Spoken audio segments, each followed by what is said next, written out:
jamais fait le mariage dans ma vie, c'était juste des concubinages. Il y avait des choses, je ne sais pas comment on appelle ça en français, qui sortaient dans mes oreilles. Et je n'attendais pas. Donc j'attendais qu'il y ait une seule oreille. Donc l'autre oreille là, je n'attendais pas. Et quand j'ai accouché, mes filles aussi, ils étaient contaminés avec cette maladie-là. Donc quand j'ai accouché ma fille, à partir de 3 mois, donc l'enfant, quand il arrive la nuit, il pleure, il pleure, il pleure. Et puis demain matin, je vois que ça commence à sortir aussi. Alors, je les amène à l'hôpital, mais on ne trouve pas de solution. Donc ça fait longtemps, depuis à l'âge de 13 ans, que je souffrais de cette chose-là. Et à l'âge de 5 ans, je me souviens, donc j'étais violée avec quelqu'un, je ne le connais même pas.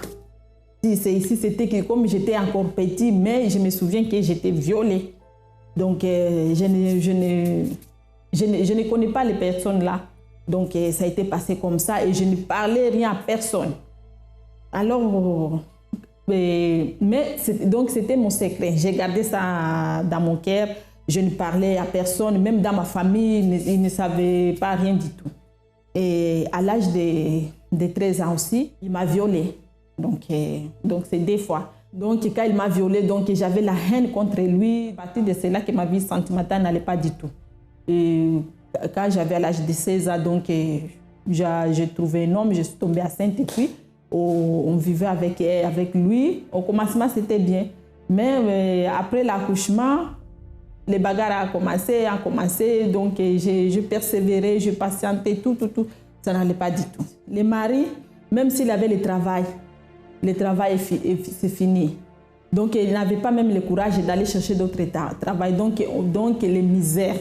Donc on vivait dans les misères. Donc je suis arrivée au centre d'accueil. Donc quand on s'est séparé avec mon deuxième copain, donc c'est là où je disais, mon Dieu, moi je cherche l'endroit où je vais trouver la délivrance.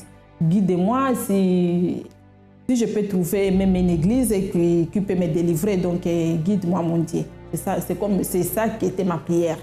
Donc alors ma copine là m'a invitée. Donc c'est là où j'ai su que j'avais un mal qui travaillait dans ma vie. Donc et puis j'ai commencé à suivre les chaînes de prière, les sacrifices de la campagne d'Israël. Je suis là, je sacrifie, je fais tout. Mais je ne connais pas la campagne d'Israël. Donc quand j'ai attendu la campagne d'Israël et ma copine là m'a parlé, elle m'a expliqué. Donc moi, j'ai sacrifié pour que je sois d'abord délivrée de tout le mal qui travaillait dans ma vie. Donc, de moi, la maladie a quitté.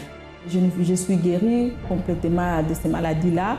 Et je ne fais plus de cauchemars, même des choses là que je sentais dans mon corps. Jamais. Donc là, je suis en bonne santé. Donc, je glorifie à Dieu. Donc, mon souci, c'était que Dieu change ma vie, transforme ma vie complètement. Je ne veux plus vivre le passé. Et alors là, j'étais dans l'hôtel de 15 mètres carrés, moi avec ma petite fille. Donc, ça ne marchait pas du tout.